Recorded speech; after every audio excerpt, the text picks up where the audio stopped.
Assalamu alaikum and good afternoon to all. This is group number 4 from ID 1806150 to 1806156.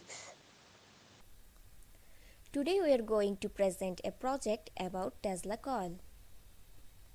In this project, we are about to design an air-core transformer and circuit to transmit electrical power wirelessly.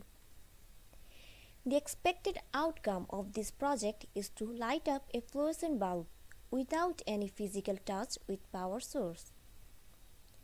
Here, this circuit diagram represents Tesla coil made by using layer exciter circuit. So, what is layer exciter circuit?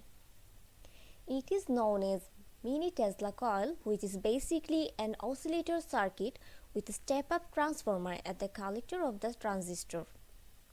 It creates an oscillating current from a DC power source through the primary winding.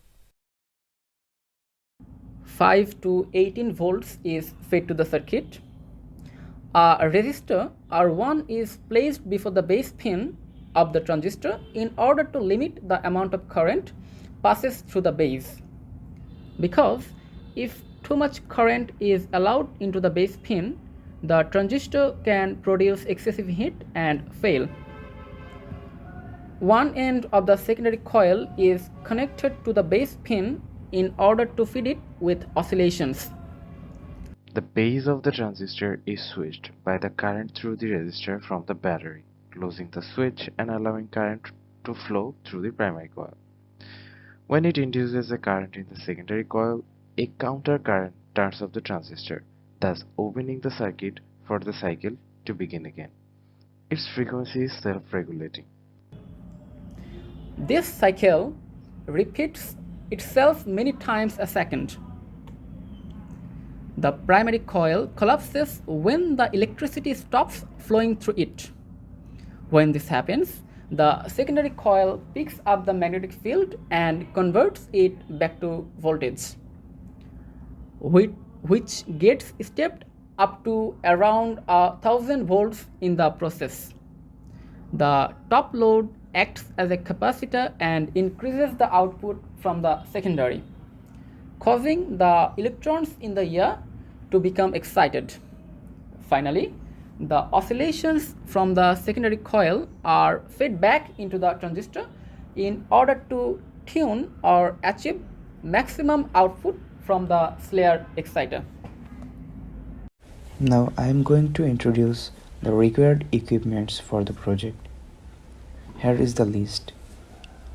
We used an NPN transistor, a heatsink, and we settled the transistor in the heatsink because it will protect the transistor from getting overheated. We also used 47 kilo ohm resistor, 225 joule, 400 volt capacitor. For DC supply, a 9 volt battery is necessary, but we used an adapter power where we can control the voltage level with a connector. For primary winding, we used thick copper wire and thin copper wire as secondary winding. And finally, a fluorescent bulb is used. Here is the picture of all the components we used to build up the circuit. Here is a diagram that shows all the equipments being connected in a circuit. We're going to implement this circuit on a breadboard. When circuit built up, we winded wire around a PVC tube to construct the secondary coil. Here we winded the wire manually by hand. Then the insulation of the wire was uncovered. The transistor along with the heatsink was put on the breadboard. The resistor and the capacitor were also put in the breadboard where they were supposed to put according to the circuit diagram.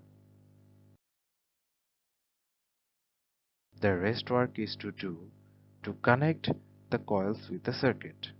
For that, the adapter receiver was soldered with the jumper cable. As here, we use AC to DC adapter instead of a 9-volt battery. Now all the components were connected with jumper cables to complete the circuit.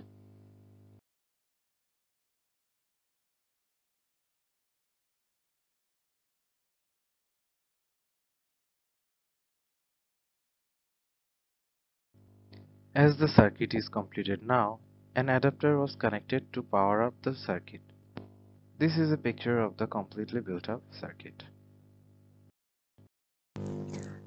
To power up the circuit, we use a variable DC power supply which can vary 3 to 24 volts.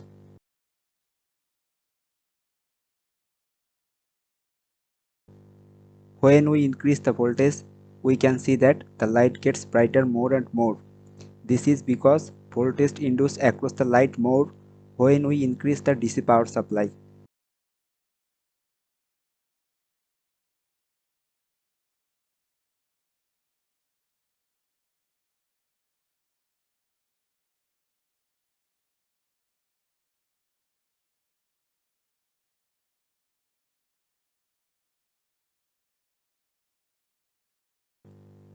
We also see that there are some sparks through the sharp edges of the secondary windings.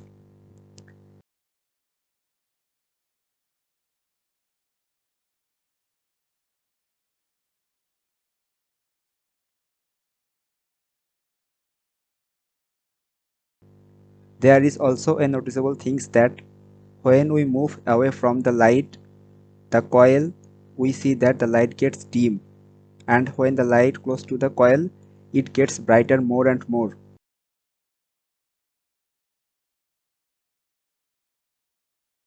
This is because voltage induced across the light is more when the light is close to the coil.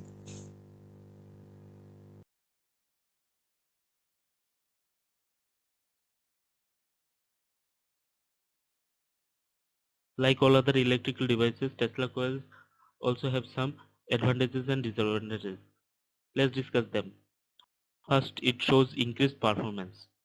Second, the voltage levels are increased at a slow rate which shows no damage to the device. And third, all across the winding coils the same level of voltage is distributed. Some drawbacks of Tesla coils are the construction of the circuit needs a longer time because the circuit has to be maintained at resonant condition. The circuit is expensive when a huge AC smoothing capacitor is used. Also, slash circuit coil shows various health risks because of high level of radio frequency emissions, and the risk can be skin burning and heart disease, nervous system breakdown. The layer etc. is very efficient for short distance power supply, but in case of long distance, it is not up to the mark. Some applications of Tesla coils worth mentioning. Tesla coils are used in entertainment industries in order to give various effects. In order to give dazzling effects, Tesla coil fans are utilized, and also they are used for magical concerts. They are also used in various CRT displays, such as in PC monitors, laptop screens, television screens, and many. Tesla coils that are used in the displays termed flyback transformers. Tesla coils can also be used for welding equipments. In case of aluminum welding, few devices employ Tesla coils for the generation of high-level frequencies so that the arc is formed without having contact with the metal electrode. Implementation of wireless power transfer. One of the major issues in power system is losses occurring during the transmission and distribution of electricity power. Hence, to overcome this problem, Tesla has proposed the method of transmission of electricity using electromagnetic induction. This is done through Tesla coils. There is a number of safety issues during the operation of the circuit. Any violation of warnings can cause threatening shock. First of all, electrical safety. The Tesla coil creates extremely high voltage and high frequency sparks, so the secondary coil should never be touched. Secondly, pacemaker warning. Persons with electronic medical implants, such as pacemakers, should not be near the Tesla coil during the operation. EMI from the coil may interfere with the pacemaker's function. RF warning. Keep sensitive electronics away from the Tesla coil at all times. Moreover, any wrong connection can cause severe damage of ear and eye. Thank you everyone for your attention. We are Group 4.